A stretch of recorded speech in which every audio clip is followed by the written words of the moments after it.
Bonjour à tous, c'est Claire, bienvenue dans cette première vidéo du challenge 31 jours au pays du tarot. C'est un challenge que j'ai traduit d'Etony, qui est une anglo-saxonne, qui a créé ce challenge avec une question par jour pour tout le mois de janvier. Donc moi je le commence un petit peu plus tard.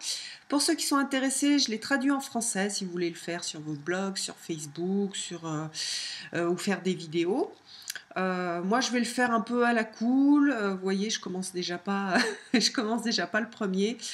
Voilà, c'est juste pour le plaisir de partager. C'est un challenge qui est assez léger et que je trouve qui est sympa. Puis ça permet d'avoir l'impression de faire partie en fait de cette communauté internationale du tarot et de profiter du web qui permet justement de se sentir proche des gens qui sont assez loin.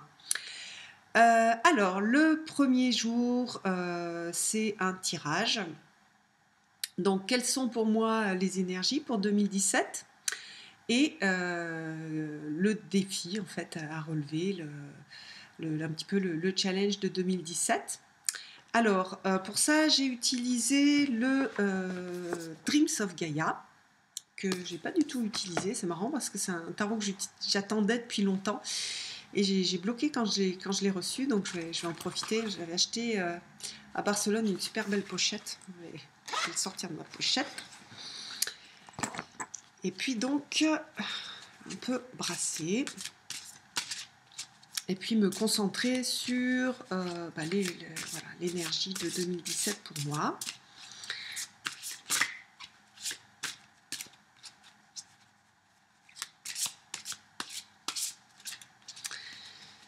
Alors, la première carte de l'autre côté, et puis la deuxième, c'est le challenge, c'est plutôt la leçon en fait, la leçon qui va résulter du challenge, donc la leçon de 2017. Hop. Et voilà. Alors, on va regarder un peu. Alors pour l'énergie en fait de 2017, j'ai cette carte là qui est le 7 de terre, le 7 de denier. Alors, donc c'est un tarot qui est pas du tout traditionnel, donc il faut utiliser soit son intuition en regardant les images, soit se référer au livre. Donc là, moi, je vois une personne qui est en état de méditation, qui est en train d'aligner ses chakras. C'est marrant parce que on m'a offert ce collier avec tous les chakras.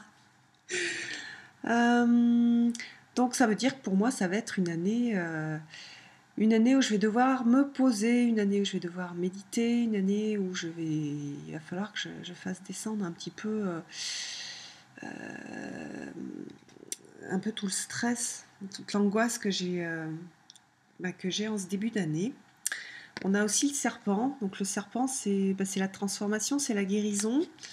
On a toutes les saisons qui sont représentées dans l'arbre.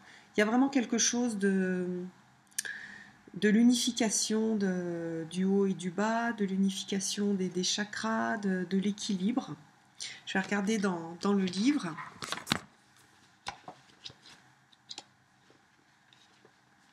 Alors, le 7 de terre, méditation, ancrage, connexion, les cycles, changement, l'interaction, purification, stress.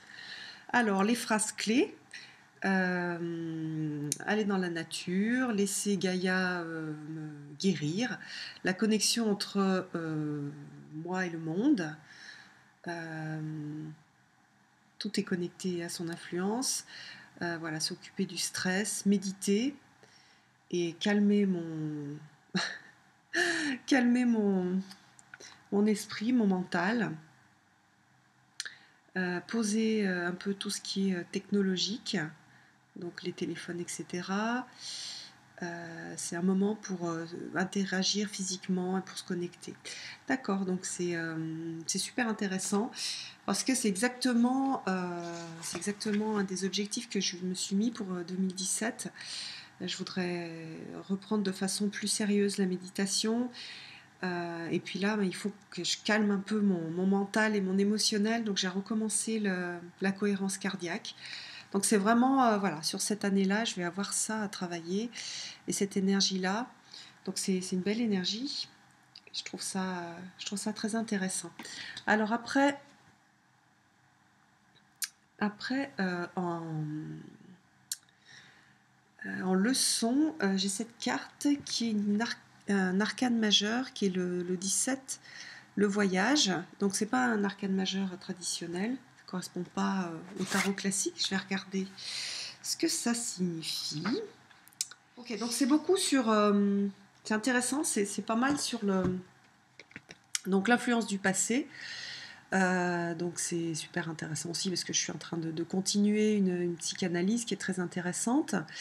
Et voilà, une psychanalyse, c'est un vrai voyage, hein, c'est quelque chose qui dure plusieurs années, qui permet d'aller travailler un petit peu ce qui nous a construit. Donc c'est vraiment là-dedans. On est vraiment là-dedans. Dans cette carte-là, on a le papillon qui correspond à la transformation. On retrouve l'arbre à l'intérieur. On a le côté lumineux et le côté sombre. Donc on a aussi cette notion d'ombre. On a donc le passé qui affecte le présent. C'est quelque chose qu'on retrouve aussi dans la tour, hein, dans l'arcane majeur traditionnel de la tour, c'est-à-dire comment est-ce qu'on s'est construit, hein, avec le passé, on a construit une sorte de château, on s'est construit soi-même, notre personnalité. Parfois il y a des pierres qui sont mal posées, qui sont mal positionnées, et qui font que la tour elle est bancale. Et puis après, quand c'est bancal dans notre vie, on a ces expériences de tour où ça explose, ça se détruit pour pouvoir faire place à une nouvelle construction. Donc, la leçon, c'est de mettre de la lumière sur le passé. D'ailleurs, on voit, on a la clé à la ceinture du côté du passé, et aller vers la lumière, sortir de l'ombre qui a été créée par le passé, mettre de la lumière dessus pour pouvoir avancer et pour pouvoir construire de nouvelles choses à partir d'expériences plus joyeuses, plus positives. Bon, c'est intéressant. Je vous donne rendez-vous donc pour la prochaine vidéo de ce challenge. Bye bye!